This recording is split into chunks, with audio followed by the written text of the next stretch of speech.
Hi friends, स्वागत है आप सभी का आपके गुरुजी के चैनल एसपी जा पे। और मैं आज आप लोग को थ्री डायमेंशनल मेंसुरेशन में थ्री डायमेंशनल यानी कि त्रिविमीय आकृति के बारे में बताऊंगा और अच्छे तरीके से समझाऊंगा। तो हम लोगों ने हम सभी ने टू विमीय यानी कि टू डायमेंशनल शेप्स के बारे में पढ़ लिए। आज हम लोग पढ़ेंगे थ्री विमीय आकृति यानी कि थ्री डायमेंशनल शेप्स। ठीक है, तो अगर हम टू डायमेंशनल यानी कि टू डायमेंशनल शेप्स की अगर बात करें तो उसमें त्रिभुज आता है, वर्ग आता है, चतुर्भुज आता है। मतलब ये सभी जो होते हैं वो टू डायमेंशनल के अंदर में आता है। लेकिन अगर थ्री डायमेंशनल की बात करें तो टू डायमेंशनल में सिर्फ टू डायमेंशनल का हुआ जिसमें कि दो बीमा हो। दो बीमा यानी कि मतलब हुआ जिसमें लंबाई और केवल चौड़ाई हो, तो वह हमारा टू डायमेंशनल में आएगा। और जिसमें लंबाई, चौड़ाई और ऊंचाई तीनों हो वो हमारा थ्री डायमेंशनल में आएगा।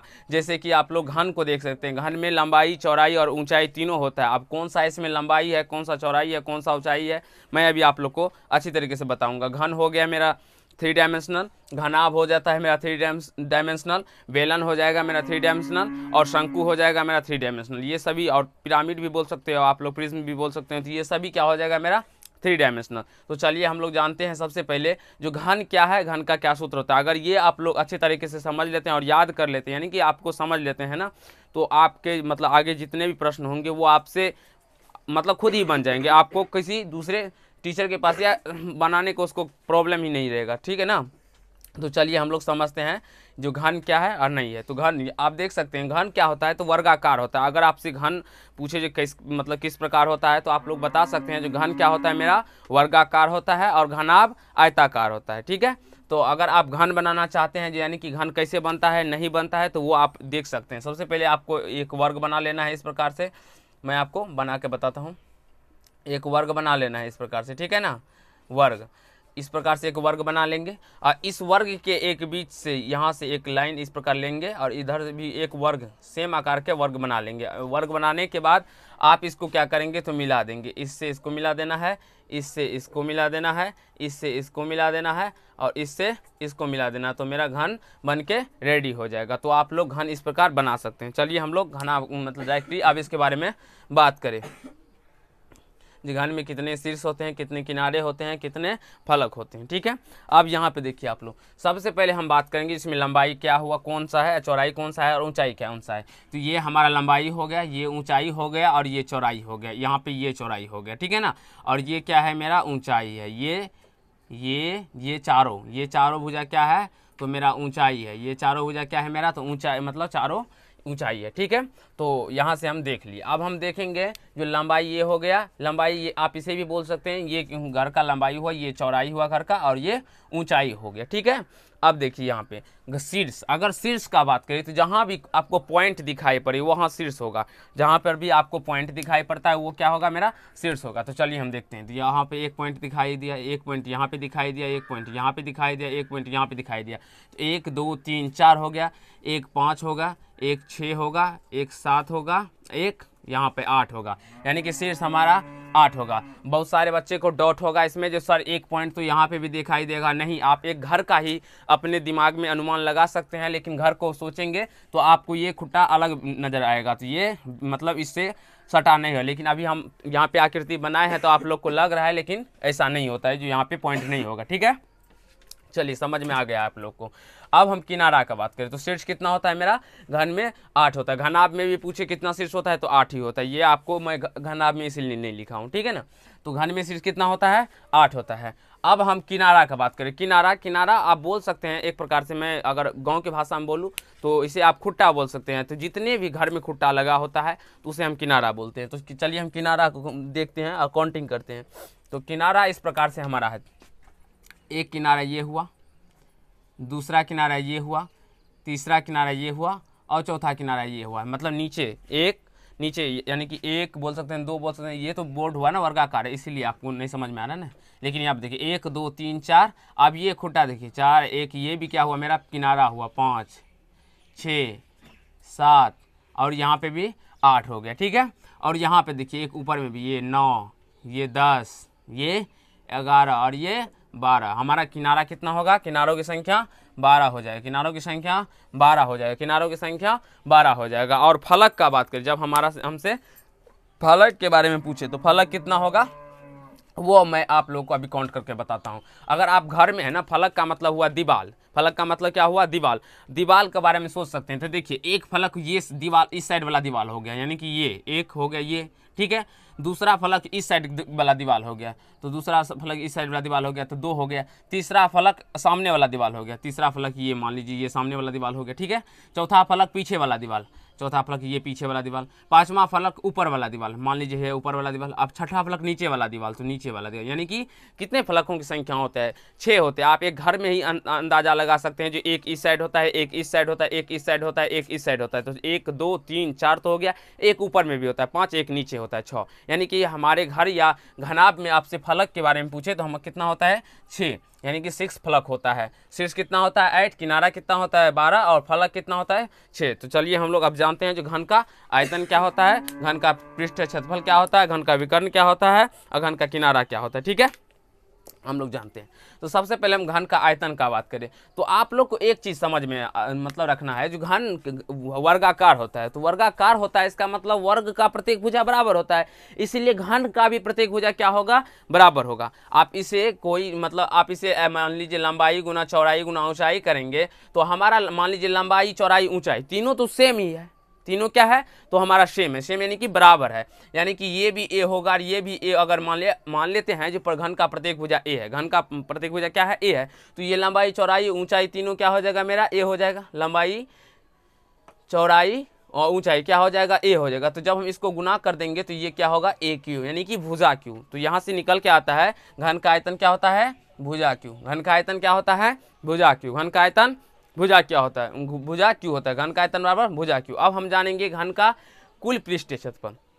घन का अगर कुल पृष्ठीय क्षेत्रफल का बात करें तो 6a² होता है, 6a² होता है। आप बोलेंगे सर कैसे 6a² होता है, वो मैं आप लोग को बताता हूँ। देखिए इसका प्रत्येक पार्ट जो होता है ना, मान लीजिए अगर हम फलक का बात करें, इसमें फलक का बात करें तो प्रत्येक कितने फलक होते हैं 6 फलक होते हैं और एक फलक वर्गाकार होते हैं। इसका मान लीजिए अगर दीवार के आप पीछे ये इस साइड का बात करते हैं, मान लीजिए इस साइड का बात करते हैं, एक घर में हम लोग हैं और दीवार के इस साइड का बात करते हैं तो वर्गाकार होता है। और वर्ग का क्षेत्रफल कितना होता है तो भुजा स्क्वायर, भुजा स्क्वायर यानी कि ए स्क्वायर आप बोल सकते हैं इसको, तो भुजा स्क्वायर होता है। तो कितनी मतलब कितना फलक होता है इसमें तो 6 होता है, इसीलिए हम इसको क्या करते हैं तो 6 से मल्टीपल कर देते हैं, यानी कि गुना कर देते हैं, यानी कि 6a² हो जाएगा, ठीक है। अगर आपसे 4 दीवार का क्षेत्रफल पूछे तो यहाँ पे अगर घन में बात करें तो तब 4a² होगा, ठीक है ना। लेकिन अगर कुल पृष्ठीय क्षेत्रफल का बात करें तो क्या हो जाएगा 6a²। कैसे होता है मैंने अभी आप लोग को बता दिया, जो घर में 6 फलक होते हैं, फलक का मतलब हुआ 6 वर्गाकार मतलब पार्ट लगे होते हैं, तो एक वर्ग का क्षेत्रफल होता है a², तो 6 क्या 6 का कितना हो जाएगा तो 6a², सभी के जोड़ दिए यानी कि कुल निकल के आ गया, ठीक है।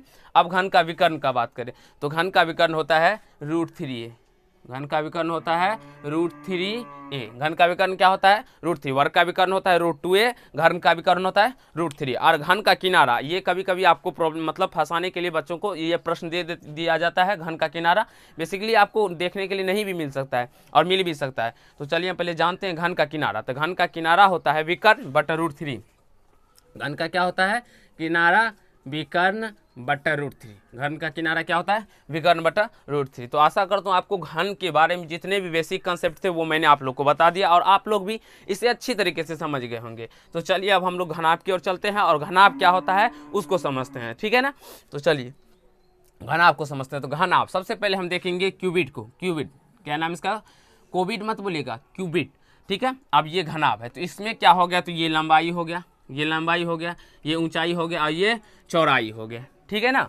अब यहाँ पे हम डायरेक्टली घन का बात करेंगे तो घन क्या होता है मेरा तो आयताकार होता है, घन क्या होता है आयताकार होता है। ये एग्जाम में पूछा जाता है घन किस प्रकार का आकृति का होता है, यानी कि तो आपको बताना है घन आयताकार होता है और वर्ग मतलब घन नहीं घनाभ आयताकार होता है, घनाभ क्या होता है आयताकार होता है और घन वर्गाकार होता है। ये एग्जाम में आपको डैश में भरने वाले प्रश्न में पूछा जाएगा तो आपको ये याद रखना है, ठीक है ना। जो घनाभ क्या होता है तो आयताकार होता है। आयत में क्या होता है तो लंबाई और चौड़ाई दोनों डिफरेंट होता है, यानी कि अलग अलग होता है, लंबाई बड़ा होता है और चौड़ाई छोटा होता है, ठीक है। तो यहाँ से इसका सूत्र निकल के आ जाएगा LBH, कितना निकल के आ जाएगा LBH। LBH का मतलब हुआ लंबाई गुना चौड़ाई गुना ऊंचाई। आपको याद रखने के लिए आप इस प्रकार इसको याद कर सकते हैं, घनाभ का आयतन बराबर लंबाई गुना चौड़ाई गुना ऊंचाई, घनाभ का आयतन बराबर लंबाई गुना चौड़ाई गुना ऊंचाई। आप इस प्रकार इसको याद कर सकते हैं, ठीक है। घनाभ का कुल पृष्ठ क्षेत्रफल, घनाभ का कुल पृष्ठ क्षेत्रफल होगा 2LB plus BH plus HL, 2LB plus BH plus HL, 2LB plus BH plus HL। आप बोलेंगे सर कैसे होता है, वो भी मैं आप लोग को बता सकता हूँ। देखिए इसका अगर बात करें तो ये भी एक आयताकार ही होता है, यानी कि इसका चारों प्रत्येक पार्ट क्या होगा तो आयताकार होगा। तो आयताकार होगा तो ये आपको समझना है, ठीक है ना। जो LB कितना हो जाएगा, देखिए इसकी भुजा कितने हैं, L लंबाई L है और चौड़ाई B है। तो जब सबसे नीचे वाले का हम क्षेत्रफल निकालेंगे तो आयताकार है तो क्या हो जाएगा लंबाई गुना चौड़ाई, और ऊपर वाले का भी क्षेत्रफल निकालेंगे तो ये भी क्या हो जाएगा लंबाई गुना चौड़ाई हो जाएगा, क्योंकि इसका भी L है और उसका भी B होगा। तो लंबाई गुना चौड़ाई, लंबाई गुना चौड़ाई यानी कि 2 बार निकल के आ गया, ऊपर का भी और नीचे का भी। तो इसको जब जोड़ेंगे तो हम 2LB हो जाएगा, ठीक है ना। तो इसीलिए यहाँ पे देखिए आप गुना कीजिएगा तो 2LB आपसे मतलब आपको हो जाएगा।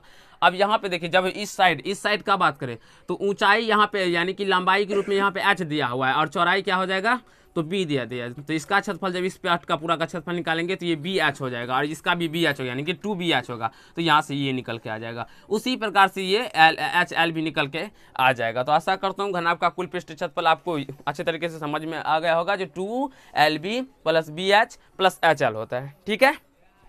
अब हम लोग जानेंगे सिलेंडर यानी कि बेलन के बारे में। तो बेलन तो आप लोग देखे होंगे घर में, और वैसे भी इस प्रकार मैंने अभी आप लोग को चित्र बना के समझा दिया। तो चित्र देख सकते हैं आप लोग इस प्रकार से, घनाभ भी आप लोग बना सकते हैं। बेलन को बनाने के लिए मैं आप लोग को यहाँ पे बता देता हूँ। बेलन आप इस प्रकार से 2 रेखा इस प्रकार ले लेंगे, एक अंदर के ऐसे करके अंदर कर लेंगे, एक बाहर से इस प्रकार निकाल के आप इस प्रकार से बेलन को बना सकते हैं और डॉट दे के ये इस प्रकार निकाल सकते हैं, ठीक है। अब यहाँ पे आइए, अब देखिए ये हमारा क्या हो जाता है तो ये ऊंचाई हो जाता है। ये बेलन का क्या हो जाता है, यहाँ से इस कॉर्नर से लेकर यहाँ तक क्या हो जाता है ये ऊंचाई हो जाता है। और बोलेंगे सर ये क्या होता है तो ये त्रिज्या होता है, ये R हो जाता है। ये क्या होता है R हो जाता है। तो दोनों का गोल यानी कि दोनों मुँह पर सेम रहता है, तो इसीलिए ये दोनों R ही रहता है। तो इसके लिए आपको कोई टेंशन लेना नहीं है, ठीक है।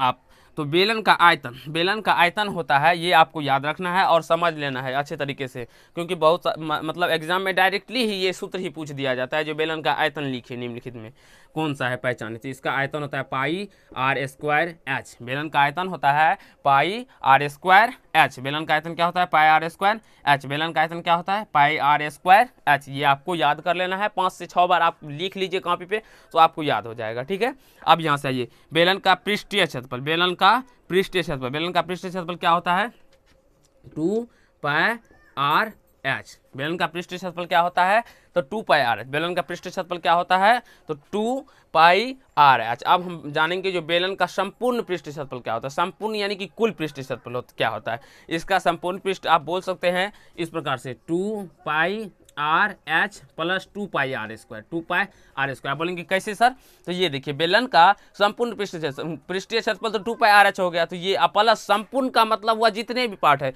तो इस दोनों को हम जोड़ दिए। तो इसका क्षेत्रफल भी वृत्त है तो वृत्त का क्षेत्रफल पाई R स्क्वायर, इसका भी क्षेत्रफल वृत्त है तो यानी कि वृत्त का क्षेत्रफल होगा पाई R स्क्वायर। तो पाई R स्क्वायर है पाई R स्क्वायर यानी कि 2 पाई R स्क्वायर, तो यही हम 2 पाई R स्क्वायर इसमें ऐड कर दिए। तो अब देखिए हम इससे क्या करेंगे, यहाँ से हम 2 पाई R को कॉमन ले लेंगे तो हमारा H प्लस R बच जाएगा। तो यही हो गया मेरा बेलन का संपूर्ण पृष्ठ क्षेत्रफल, यानी कि 2 पाई R into R plus H बोल सकते हैं या H प्लस R बोल सकते हैं। आपको जो सुविधा हो या जो आसानी हो वो याद कर सकते हैं। आप यहाँ पे R भी पहले बोल सकते हैं और H भी पहले बाद में बोल सकते हैं।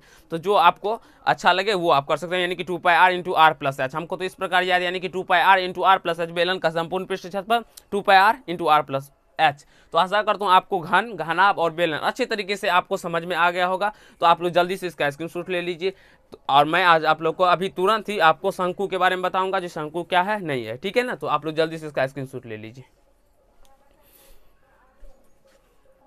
तो चलिए फ्रेंड, हम लोग अब शंकु को समझते हैं। जो शंकु का क्या होता है आयतन, क्या होता है पृष्ठ क्षेत्रफल और क्या होता है कुल पृष्ठ क्षेत्रफल, या आप इसे संपूर्ण पृष्ठ क्षेत्रफल भी बोल सकते हैं। शंकु को हम लोग कोण के नाम से भी जानते हैं, यानी कि कोण CONE कोण भी बोल सकते हैं। तो सबसे पहले हम जानेंगे जिसमें क्या होता है यानी कि इसका ऊंचाई क्या होता है और क्या होता है इसकी तिर्यक ऊंचाई। इसमें 2 ऊंचाई दिया है। ये आपका ऊंचाई हो गया, ये हो गया क्या है हमारा ऊंचाई, यहाँ से लेकर यहाँ तक क्या हो गया मेरा ऊंचाई हो गया। और ये हमारा तिर्यक ऊंचाई हो गया, ये क्या हो गया तिर्यक ऊंचाई। आप इसे L से बोल सकते हैं, इसे तिर्यक ऊंचाई बोला जाता है, ठीक है ना। और ये क्या हो गया R यानी कि त्रिज्या, ये क्या हो गया R यानी त्रिज्या। अब यहाँ से एक सूत्र निकल के आता है, तो कभी हमारे प्रश्न में H दे दिया रहता है और त्रिज्या दे दिया जाता है और एल नहीं दिया जाता है, तो एल हम निकालते हैं। किस प्रकार निकालते हैं, उसका सूत्र होता है। तो हम सूत्र को समझेंगे, ना कि याद करेंगे। जो सूत्र कहाँ से आया और कैसे आया वो हम आपको अभी समझाएंगे। तो चलिए हम समझाते हैं जो सूत्र कहाँ से आया और कैसे आया। ठीक है, यहाँ पे देखिए, सबसे पहले अगर हम बात करें तो ये एक प्रकार का समकोण त्रिभुज होता है। ये भी एल ही होगा, आपको याद रखना है। ये क्या होगा, एल ही होगा, और इस साइड भी आर ही होगा, यानी कि दोनों बराबर होगा। ठीक है ना। तो ये क्या होता है, आप लोग अगर देखेंगे तो ये एक समकोण त्रिभुज का निर्माण कर रहा है, यानी कि इस प्रकार से यह एक समकोण त्रिभुज का निर्माण कर रहा है। और डायरेक्टली अगर लंब है तो यहाँ पे 90 डिग्री का एंगल बनेगा, और यहाँ से ये एल हो गया, और ये यहाँ पे देखिए ऊंचाई एच दिया हुआ है, और ये क्या हो गया, तो आर हो गया। ठीक है ना।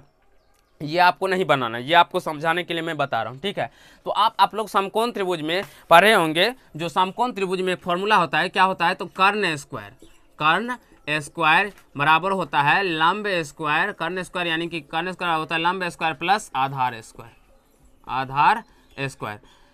कर्ण मतलब होता है समकोण त्रिभुज में एक सूत्र होता है जो कर्ण स्क्वायर बराबर लंब स्क्वायर जोड़ आधार स्क्वायर। ये पाइथागोरस का प्रमेय है, इसीलिए ये मतलब सूत्र होता है कर्ण स्क्वायर बराबर लंब स्क्वायर जोड़ आधार स्क्वायर। तो इसी सूत्र पे हम इसका मतलब हर एक सूत्र का मान निकालेंगे। चलिए अब कैसे निकालते हैं। यहाँ से अब कर्ण क्या है मेरा, एल स्क्वायर बराबर क्या हो जाएगा, तो लंब स्क्वायर। लंब कितना है, तो एच स्क्वायर, प्लस आर कितना है, मतलब आधार कितना है, तो आर स्क्वायर। तो यहाँ से एक सूत्र ये हो गया।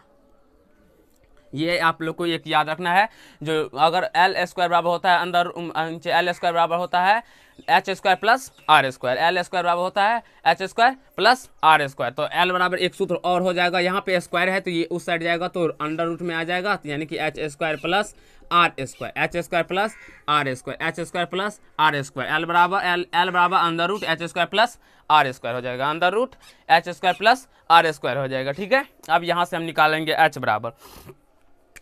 स्क्वायर बराबर। अगर हम एच स्क्वायर बराबर निकालते हैं तो एच स्क्वायर बराबर क्या होगा, तो देखिए एच स्क्वायर यहाँ पे ये आर स्क्वायर प्लस में है, तो ये प्लस में है। जब इस साइड इसके मतलब इसको लाएंगे तो ये माइनस हो जाएगा, यानी कि एल स्क्वायर तो वही से ही रहेगा, माइनस में आर स्क्वायर हो जाएगा। एच स्क्वायर बराबर L square minus R square, H square बराबर L square minus R square. लेकिन यहाँ से जब हम एच निकालेंगे तो ये अंदर रूट हो जाएगा L square minus R square. तो आपको अधिकतर ये याद रखना है और ये याद रखना है। ठीक है ना, मैं आप लोग को वो भी बता दिया हूँ जो कौन सा चीज़ याद रखना है। लेकिन याद रखने के लिए आपको सब याद रखना है, ठीक है ना, क्योंकि समकोण त्रिभुज जब आप 10th में जाएंगे तो आपको वहाँ पे यानी कि त्रिकोणमिति पढ़ने में ये सब सूत्र अगर याद रहता है तो आपको आसानी होगा। तो यहाँ तो पी बी एच होता है, लंब कर्णाधार होता है, लेकिन यहाँ पे ये होता है।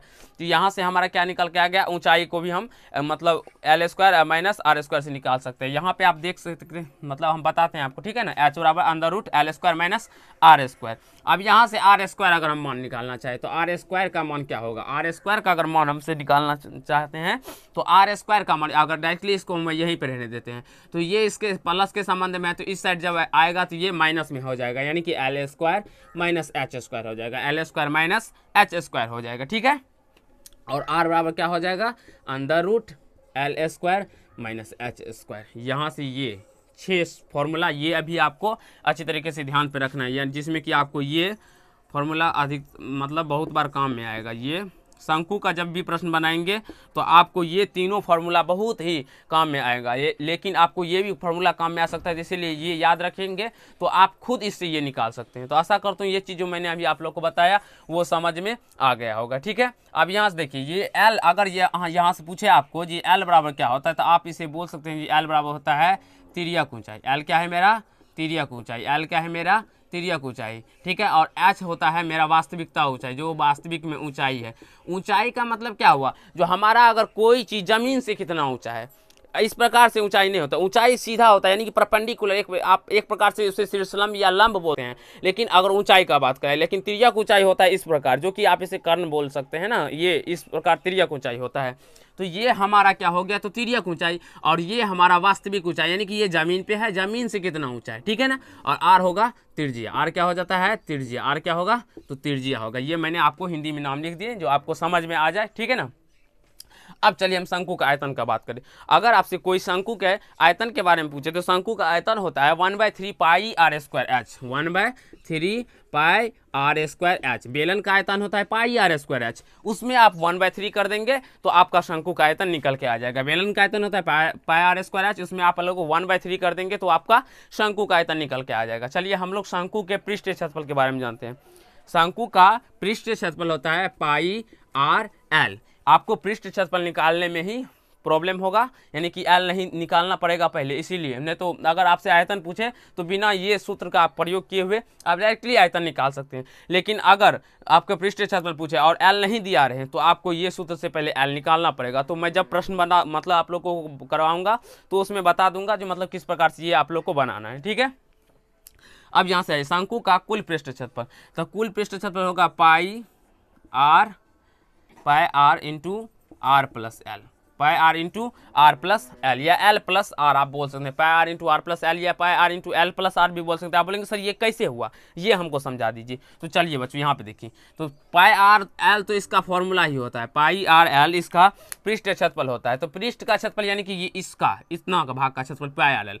तो नीचे में एक वृत्त बना हुआ है, तो वृत्त का भी क्षेत्रफल क्या होता है, तो पाई आर इसका एक वृत्त है तो 1 पाई आर इसका, यानी कि यहाँ पे भी पाई है, यहाँ पे भी पाई है, यहाँ पे भी आर है, यहाँ पे भी आर है, यानी कि पाई आर को जब हम कॉमन कर लेंगे तो यहाँ पे एल बच जाएगा और यहाँ पे आर बच जाएगा। तो यहाँ से pi R into L plus R या pi R into R plus L, दोनों में से कोई आप लिख सकते हैं। तो आशा करता हूँ ये चीज़ मैंने आप लोगों को जो बेसिक कंसेप्ट बताया वो आप लोग को बहुत ही अच्छा लगा होगा और बहुत पसंद आया होगा। अगर आप लोग को अच्छा लगा तो आप लोग लाइक कीजिए, कमेंट कीजिए और जितना हो सके इस वीडियो को शेयर कीजिए, जिससे हर एक बच्चे का कंसेप्ट क्लियर होना चाहिए। मैं आप लोगों को गणित में मतलब मैथ में कंसेप्ट क्लियर करना चाहता हूँ, तो आप लोग हमारे चैनल से जुड़ जाइए तो और अपना मैथ के डॉट्स को क्लियर कीजिए और कंसेप्ट को पूरा कीजिए। धन्यवाद दोस्त। इस पार्ट में हम लोग इतना ही करेंगे, नेक्स्ट पार्ट में हम लोग प्रश्नावली के सवाल को हल करेंगे और अच्छे तरीके से समझेंगे। धन्यवाद।